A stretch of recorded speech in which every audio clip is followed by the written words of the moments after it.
Full disclosure, news and commentary number 49, 49, 49, 49, 49.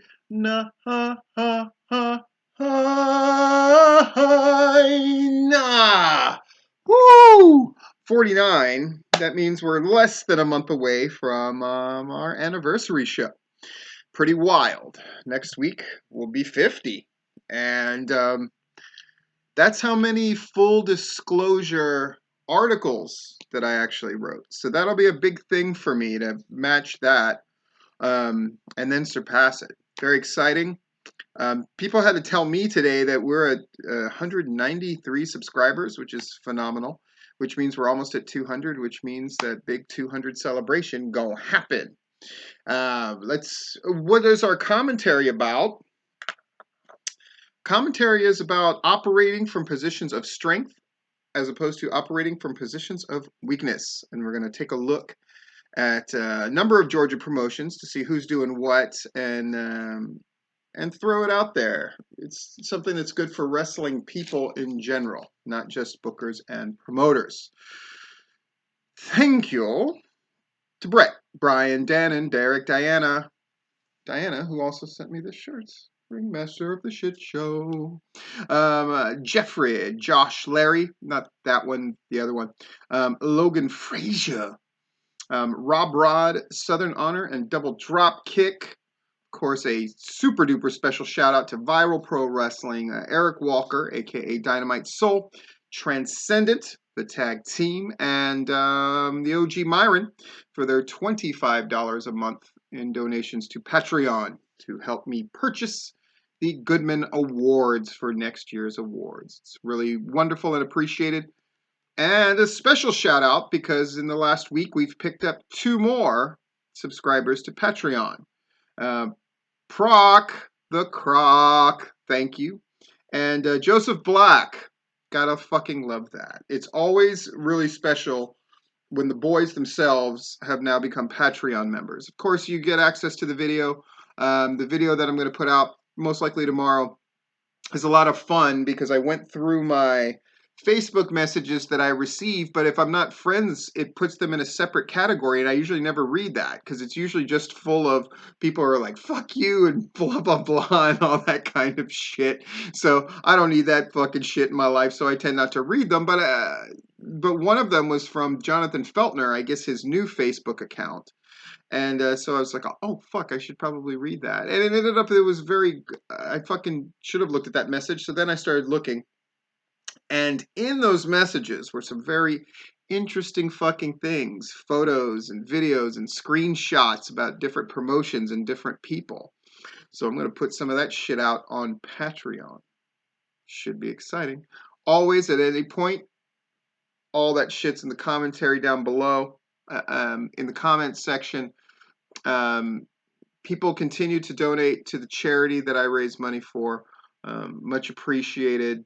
People are beginning to add me on Twitter. So my part is I'm going to actually contribute to fucking Twitter more. Instagram, where I do put up pictures constantly. And then, of course, all the other ways to keep in touch with me. All right, let's fucking get into this shit. I've already said what the commentary is about. Big fucking week, folks. Big fucking week. A lot of big shows to talk about. I see that I already have 3 rants laid out. Really 4. Fuck. Let's get into this fucking unboxing real quick. So one of them is somebody I know who sent me this thing. Right? It's Do Not Bend. I know it's a picture of some kind. I'm very nervous about it. A couple of you I've talked about privately that I'm really nervous to open it. This feels like a shirt. So awesome. Let's open it. But then I'll have to cover this beautiful fucking shirt. Oh, it makes me sad. Let's see. As always, to the people who send me shit, fucking thank you so much. The shirts have slowed down in favor of other stuff. I have a little pile of stuff over there. I got to start opening that stuff up more frequently. Just really fucking great. Jesus. Pain in the ass to go through. And as always, I would try to reveal it at the same time that you see it in order to be surprised along with you. So, let's take a look. Whoop. Oh, shit! Extra Life. I got this for raising a certain amount of money, and I guess they sent it to my P.O. box instead of my home address, which is cool. Fuck, man. It's really great. Yeah, please consider it. If you haven't donated to me yet, the link is down below, or you can always find it on my Facebook page. I would really love. I hit every other goal that I had as far as gaming goes, which was fucking awesome and really satisfying after 5 years of doing it to actually hit all the goals that I set in the game that I play. But I would love to set that $1,000 most of all, mostly because there are a couple entities that tend to match and that kind of thing. So it would be a lot more money for Extra Life and the Children's Hospital and all that stuff.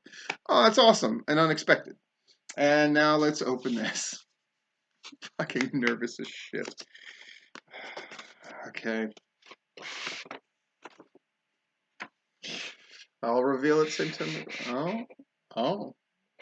Oh. Oh. Oh. Oh. Oh. Hello. I know who this is. And it says, always number one on your P list.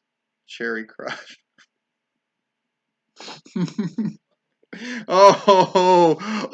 There's an inside joke there. That'll have to be for fucking Patreon, though. All right, let's get into the news. Do I blush anymore? It might be too old. Look at this. Fucking gray. One person suggested that it's like, you can always color that to match it with everything else. I've never fucking colored my hair except when I went blonde when I knew it was going to get cut off. Those are great pictures. Besides opening myself up to the obvious jokes about white being this close to my mouth, I don't know. I'm inclined to just fucking let it grow as it grows. You'll see as this beard grows out, and it's growing out very fast already. I'm going to have red, black, and fucking gray in this beard. All kinds of crazy shit. Where do I need to put this? I think I'll have to frame this bastard and have it up here. That's what she would want. Always number one on the P list. APW with 113. That's great news. Logan Frazier. I'm going to start attaching the names of the people who write the reports. You can always check out these reports on gwhnewsandnotes.blogspot.com, by the way. So APW with 113, Logan Frazier covering Renegade Championship Wrestling, who drew 145. Holy shit, the days of fucking 30 seem well past them as well. Really, really fucking good. By the way, tomorrow night on the Tipping Point is our State of Wrestling speeches. And we have, with the addition of Ace Haven, Larry just got in touch with me and said we've added Ace. That's 7. Last year we had 9. This year it seemed like people were far more reluctant to do it. Rant number 1. Pussies. Are you afraid? Are you afraid because I'm going to put you on a list and you know it and you're afraid to be ranked and measured against everybody else? I'll tell you this. Old guy moment. Back in my day, I would have fucking killed for the opportunity to talk about wrestling, to promote myself, to promote the fucking promotions that I work for or whatever for 2 minutes. I would have fucking killed to do it. And I would have been confident enough in my abilities to pull off a 2-minute fucking promo, especially one that I could prep and write down. I'm not going to say I'm disappointed. I love the names that we have. I think we have an interesting group of people. I will say that I suspect it's because people are afraid. And if that's the case, get out of fucking pro wrestling, you fucking pussy lily-livered motherfuckers. Jesus fucking Christ. Especially when you look at the people who cut these sort of, in my opinion, were the top speeches last year and what they went on to do, using our thing as sort of a platform to launch themselves. You think that would be inspirational, but instead people got scared. End of rant. Pussy fucks. Larry tells me there's still a spot or 2 open if people want to. If not, we can go with the 7 we've got and it'll be awesome. But if you want to fucking get in there and fucking nut up, get with Larry. Southern Violence 167, which is a lower number than they've been doing, but still a very respectable number. They are going to have a very strong presence at the pre-WrestleMania shows, WrestleMania week shows, as people call them. Cool. Rob Rod did a great report for Peach State. I'm going to talk a little bit about what I like about Logan Frazier and Rob Rod's personal styles on their reports later on when I talk about the second reports that each one of them did. Jeez. How fucking great is fuckers? Do you think, seriously, you think there's another state that gets coverage like this? 1, 2, 3, 4, 5, 6 fucking show reports. 6! Written by either Rob Rod, Larry, or fucking Logan Frazier, who's now doing it regularly. There's another state that does that? Fuck, we could Impact in Georgia didn't even get that kind of fucking coverage. We're going to talk about that later on. Appreciate. That's all I'm saying. Peach State drew 130. They had to move venues, and there's a bunch of other issues. And here's one of their issues. Rant. Too much fucking Matt Hankins. And I know that sounds crazy to say. He's manager of the year. Does great shit. Fuck Peach State. Why the fuck is he out 4 fucking times? Is this Matt Hankins' call? I don't tend to think it is. And if it is, then he's doing a fucking young guy mistake of going out there way too much. Look, those of us that could talk did that. I certainly, especially when I was in Colorado, sometimes I was a part of a lot of fucking segments, probably too many. Add to that the fact that I did live commentary during the whole show. Fuck, you heard me a lot. And it was too much. And Peach State, though their crowds have come back, it just looks really bad when you have to have Matt Hankins fucking be in a show that fucking often. And I see that kind of creeping in different shows where they've got a hot hand, and so that hot hand ends up showing up really 3 times a show is way too many. 4 is way too many. 2 is max, and 2 is only justified if there's something that sets up something somewhere else in the same show. If you're having to use a guy 4 fucking times during a show, that is operating out of weakness, which will be our commentary. And the rant. Southern Fried. I want to talk about them last. Yeah. 350, by the way, before I talk about them. 350 drawn. Right? And no sniping from the fucking peanut gallery this time that, a bunch of church people who are never going to come again. No. 350. Southern Fried. Some people thought that I was wrong when I said that they were the fucking kings of the other side of the chessboard along with Southern Honor. Right? Some people said like, they've slipped, right? If they're not even considered number 2 promotion, how can they be? It's because the potential is always there, right?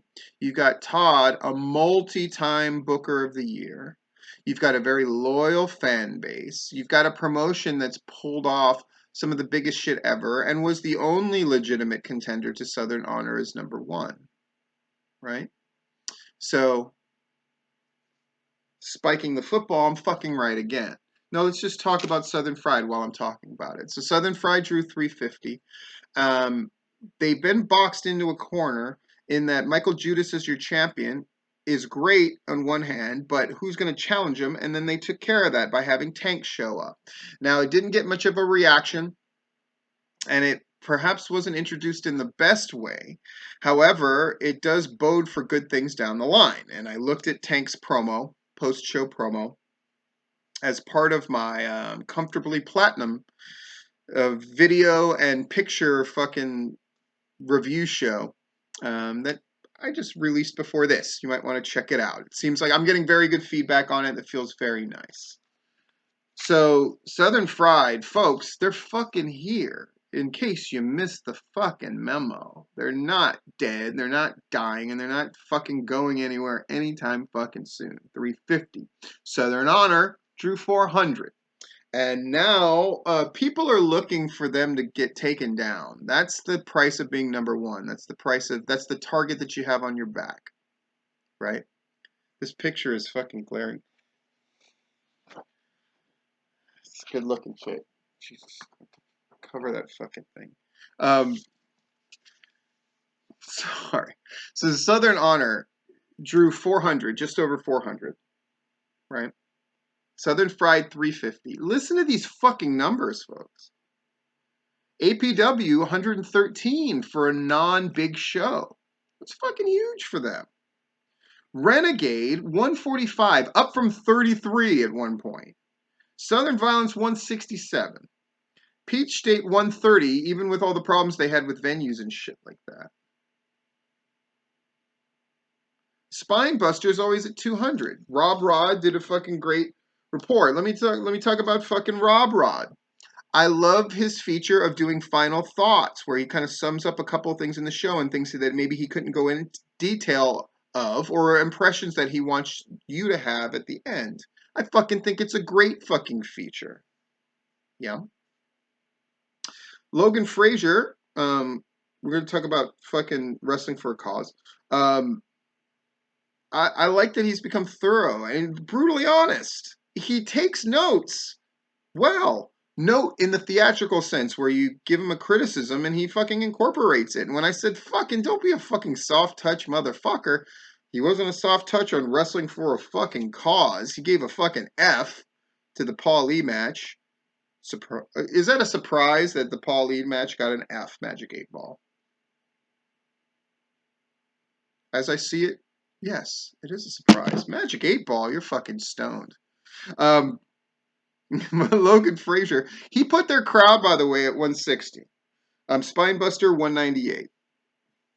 And Spinebuster, I saw where fucking Hold My Beer Hansen asked me what show I was going to this Friday, and he's going to try to go and try to get a gang together. I've never met the fucking guy. That would be awesome. I'm going to be there with my kids. I'm too busy finagling, trying not to pay for fucking tickets for me and the fucking kids. I think they're going to make me pay, though. Pro wrestling action heroes and villains has always gotten back to me right away about shit. But that last question of like, so it's this much for me and my kids? Just so I know before I buy the tickets? They haven't responded to me. I'm sure they're going like, oh, this fucking guy's trying to get in cheaper. Yeah, that's what I do. Yeah. Anyway, Spinebuster 198. But Logan Frazier, Wrestling for a Cause 160. Now, when we had Venable on, he was saying 500. He's what he wanted. And, you know, Hensley and Griffin, give it to them. They're fucking right. They called it. They said, like, they're having a lot of talent, a lot of those names, and it's diminishing returns, and I don't think they're going to do well, and they're going to kind of get exposed, and all of that happens. I mean, I wanted fucking Wrestling for a Cause to do well, in spite of the presence of Paul Lee, but they didn't. They fucking tanked. Pictures from that show did not look great. And the card itself, of course, you knew it was going to be 3 shades of atrocious, as shows like that often are. But Hensley and Griffin, give it to them. They're fucking right on the money with that shit. Painful. Hard to read about, but Logan Frazier did a great job covering it. Again, let me rant. Where's the Platinum Championship Wrestling fucking show report? Where are the other show reports for the other fucking big shows that happened? There were other shows that happened of note. And I don't have show reports to read from them. Guys got to get that shit done. All right, in a day and age where APW gets their shit in, and they do a fucking show every week, right? Pro South does a show every week, and it seems like something comes in about them. Southern Violence got their shit in, right? And then you had 6 shows that were covered by people reviewing them. Larry at Southern Fried, Rob Rod at Peach State and Southern Honor, Logan Frazier at Renegade Championship Wrestling and Spinebuster, and Wrestling for a Cause. And Rob Rod also covered Spinebuster. Holy fucking shit, man!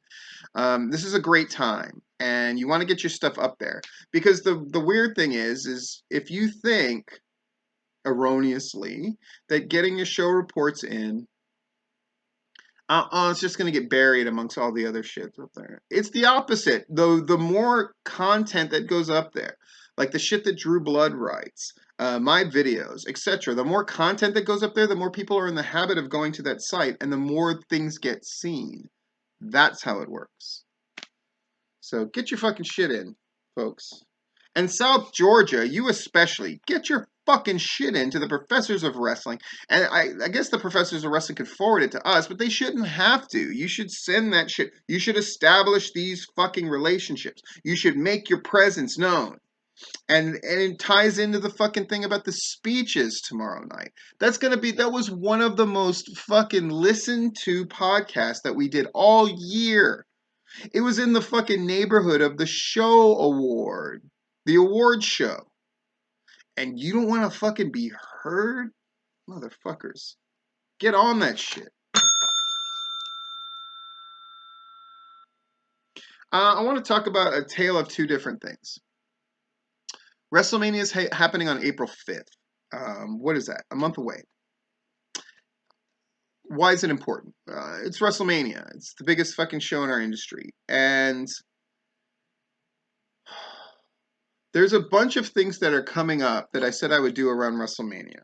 I'm going to assess the most... Oh. I'm going to assess who are the 10 most dishonest wrestling groups going. I'm going to reevaluate who are the 10 most influential people. I'm also going to, I'm calling it now, I'm going to do a top 10 wrestlers list. I haven't done one in a while.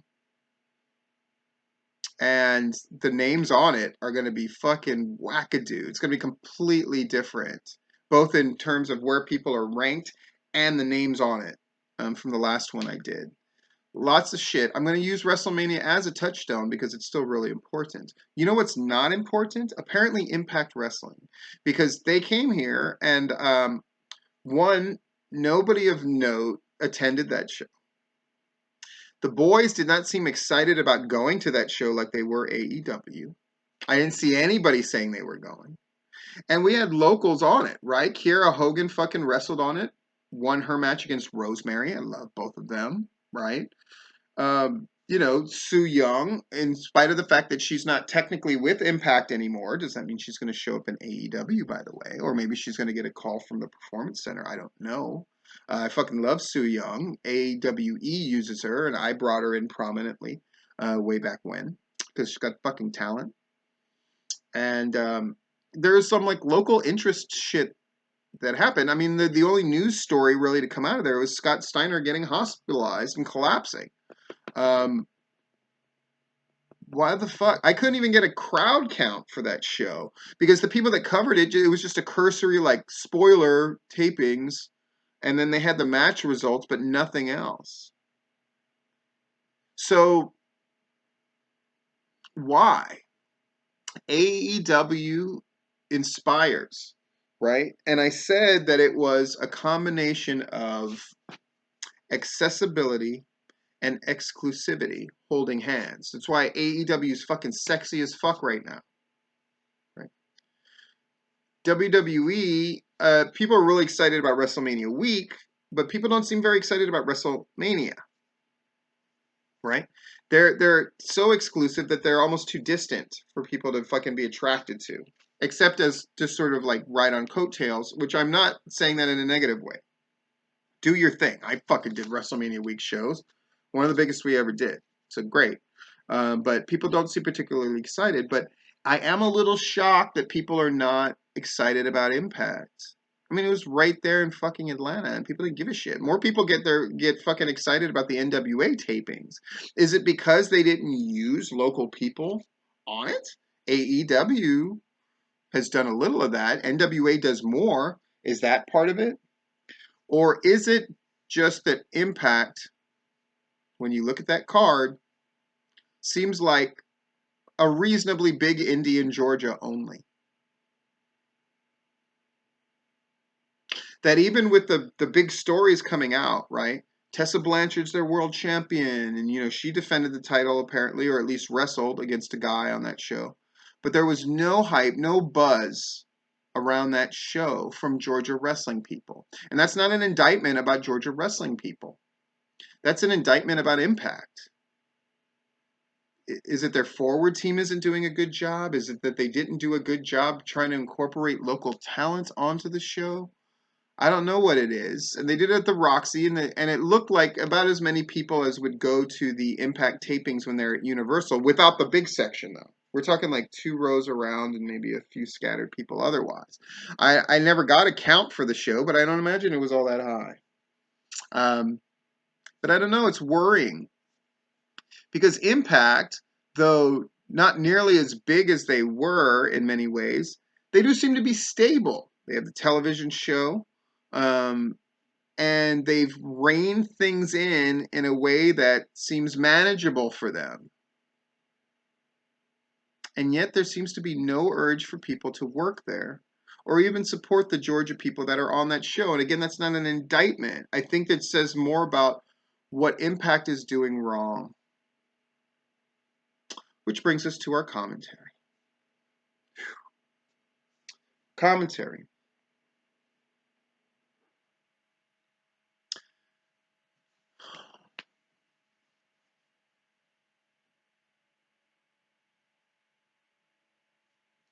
There's recently a couple people had questions for me about the first Sacred Ground.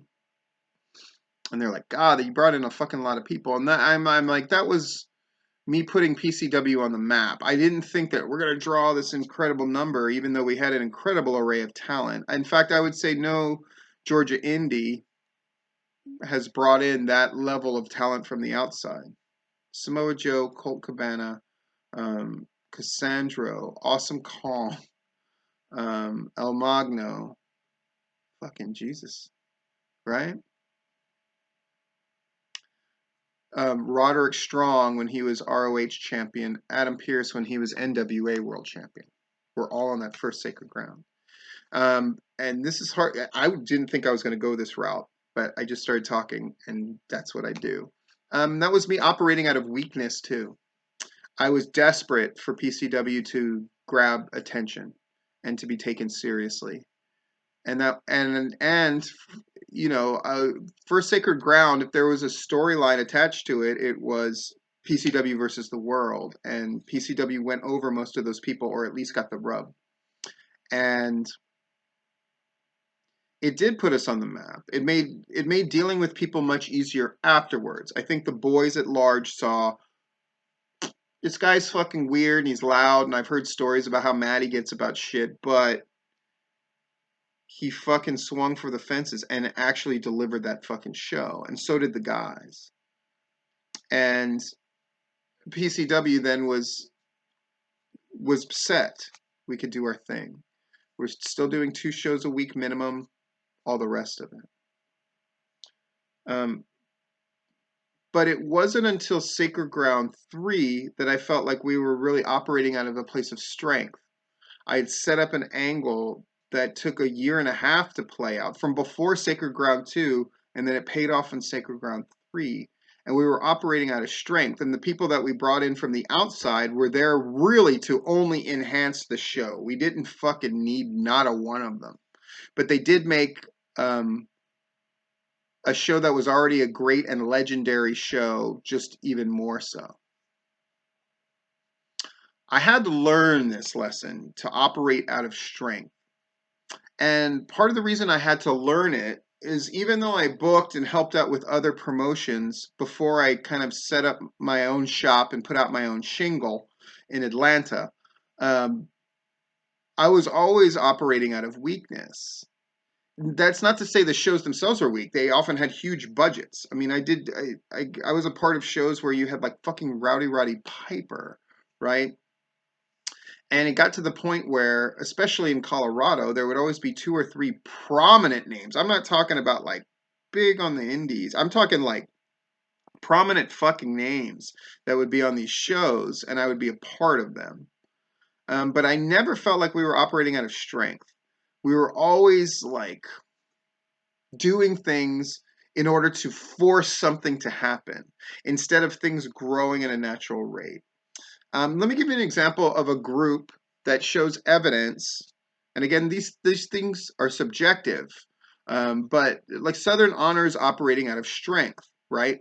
Joe Black and William Huckabee, which was the hottest thing they had going, nay, these 2 months ago. Both of them jobbed on the show, but did it in a way that did not diminish them and in fact just put two guys over without diminishing them. Pretty fucking great. AC Mack, their former champion, the feeling that you're getting is that he's like fighting for his fucking spot again. And that's something you can do when you're operating out of strength, right? There was a time where they booked out of weakness, and I've called that out before. I thought letting Alan Angels get absolutely slaughtered was what you do when you operate out of weakness, right? And Alan Angels himself, who wanted to do the spots, I don't think he understood that either, right? That instead of making their fucking heel champion look phenomenal, they thought that they were doing that just by him going over in a match. Nobody fucking remembers the match. They don't even remember who he wrestled. I don't even remember who he fucking wrestled. I just remember he got fucking murdered and never recovered, right? It's something that you do out of weakness. Let me give you an idea of how I would have booked from a strong position for that show. On that show, there was a spot where Cody Rhodes came out with that fucking dog, and then had a little interaction with Dylan, and then Dylan's mom, and then Cody's last act on the Indies was to get pinned by Dylan's mom. Fucking awesome, right? Cute little spot, love it. What would I have booked in PCW? If I had to do all that same stuff, I would have done it, but then I would have had Alan Angels run out and kick his mom in the fucking head and steal the pin on Cody, and then forever be able to claim I beat Cody Rhodes in his last indie match. I had to learn to book from strength, and I think Dylan is doing that. I think Todd is doing that. I think Todd at one point, and this was completely through no fault of his own, he had to book out of a weakened position. Jacob Ashworth fucked up and he was gone, and they were left holding the bag, and they had to do a tournament. They salvaged, right? That was the word that people used. They salvaged, they made the best of it, and blah, blah, blah, blah, blah. Those are not terms that you apply to people who book out of strength. Those are terms that you apply to people who had to book out of weakness but managed to make it work, and that's to Todd's credit, right? But now he's booking out of strength.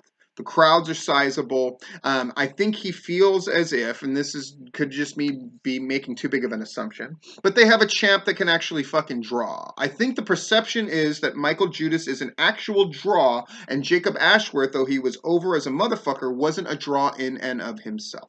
And I have to take something back, because somebody threw something in my face, and they're fucking right. So I have to admit that I'm wrong, because that's what you can do when you operate out of strength, which I believe that I do. It's why I'm more willing to say that I'm wrong than other people. When I get called out on it, I make the fix. Do the best I can with it anyway. And the reason is because I think I got a fucking great thing going with the videos. You don't watch because I'm always right. You watch because I explain myself as good or better than anybody, and I'm willing to cop to it when I'm wrong. So here's where I was wrong. I have been under the assumption and have purported this as fact when it is not, which is there are no draws in Georgia wrestling, individual. It is not true. Not anymore. Logan Creed's a draw. Matt Sells is a draw. Michael Judas is a draw. Are there potentially other people that could be draws? Yes, and maybe already are. In fact, welcome to the P list. P list. Is that a P list you would like to see? It's one I would like to do very much. Top 10 individual draws in Georgia wrestling. Ooh. Ooh.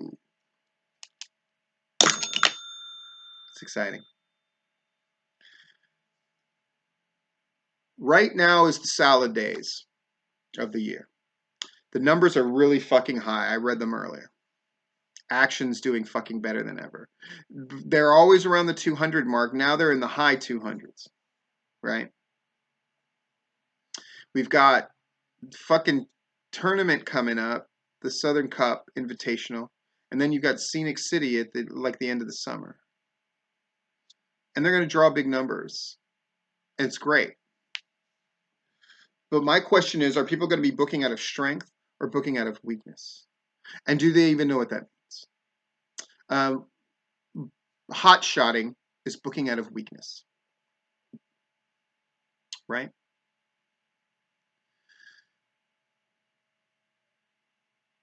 Pulling back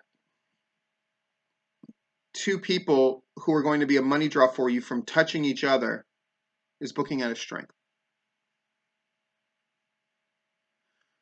Taking a risk and seeing it through, even if you don't get initial results because you believe in the potential of what you're doing, is booking out of strength.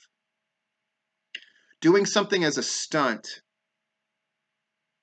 almost exclusively as a stunt, is booking out of weakness. Tessa Blanchard winning the world title, no matter how you feel about it, was obviously born out of weakness, out of Impact's need to get attention. AEW at one point looked like they were booking out of weakness, and they were signing all these people to get attention with, look who we signed. That was a weakness, and it caused some kind of bad decisions. But now you get the very strong feeling that they're booking out of strength. Over is over.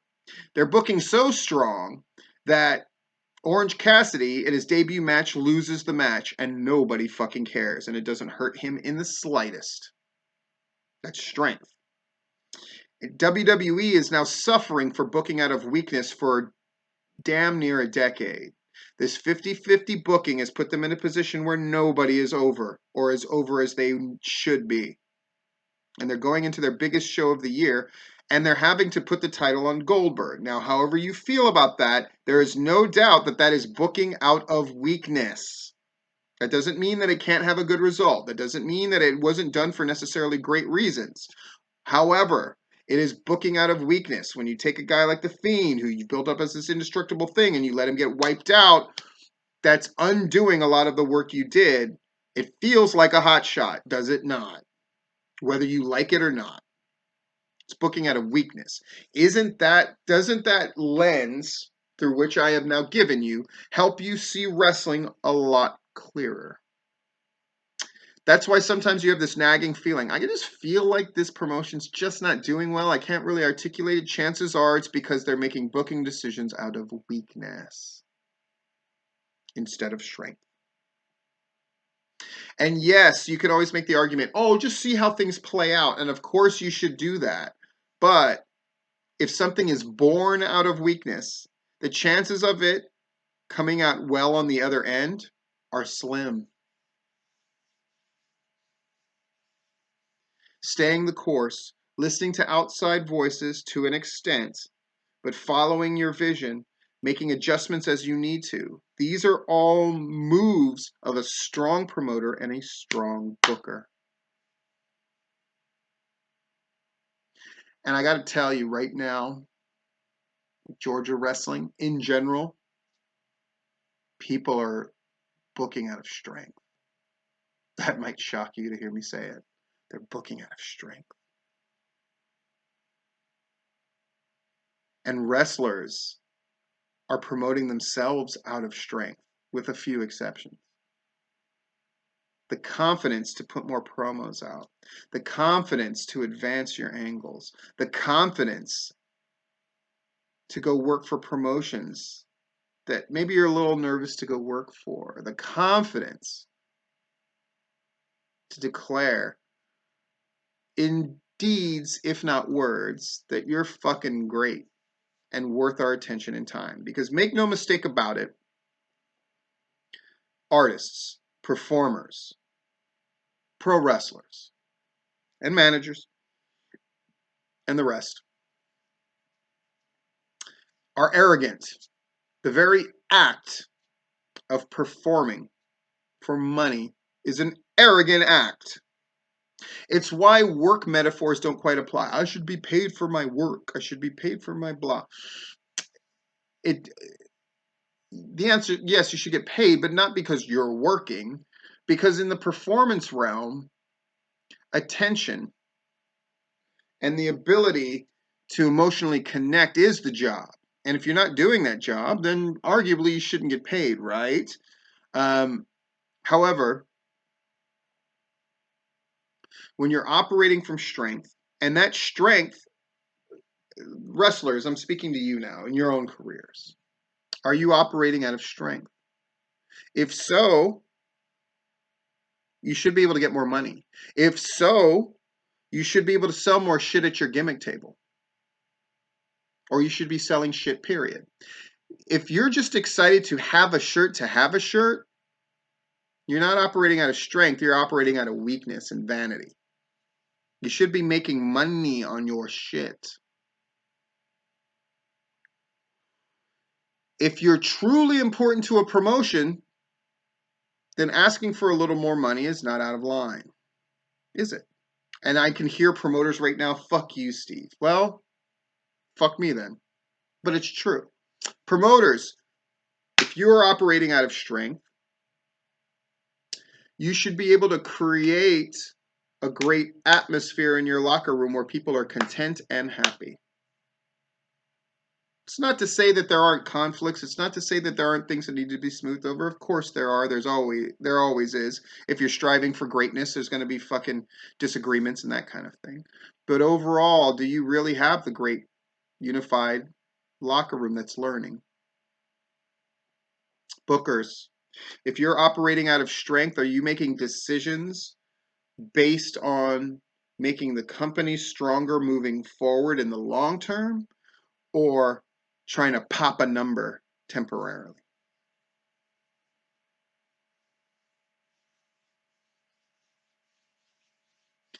Operating out of strength and operating out of the weakness is about being honest with how things are, having a vision of where you want things to go, and having the perseverance to get it there in spite of obstacles. Ooh, that's really good. Operating out of weakness is about worrying about the perception of others, meaning your fans and the outsiders, worrying that you need to get a result right away that you're not on your way to getting. And it's not about vision, it's about only being able to see one foot in front of your face with the next thing that you do. It's reacting instead of creating. Wrestlers, it goes for you too. So, my final question is, the fuck do you want? How are you going to operate more in a position of strength today and from here on in? Bookers, promoters, wrestlers, fuck, ring announcers, managers, referees. How are you operating out of strength?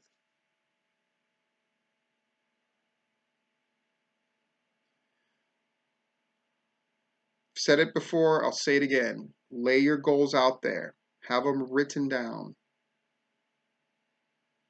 Or be a slave forever to the things that have happened to you in the past.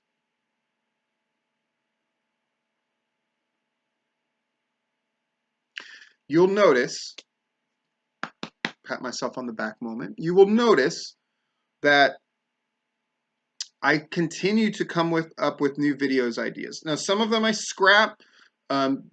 Steve, I haven't seen the Platinum Challenges in a while. Yeah, I didn't think they were very effective. So fuck it. You haven't done a spiking the football. I fucking do them in the course of the full disclosure anyway, and they don't really warrant their own video. But added to full disclosure in the P lists have been a number of other features, right? reaction videos now, review videos, platinum investigations, which I think is a lot of fun. I think this the video and fucking picture series that I'm going to try to do every single week, I think that's going to be a great one too that people are really going to get behind. And my kid taught me that. Dad, say what you fucking want.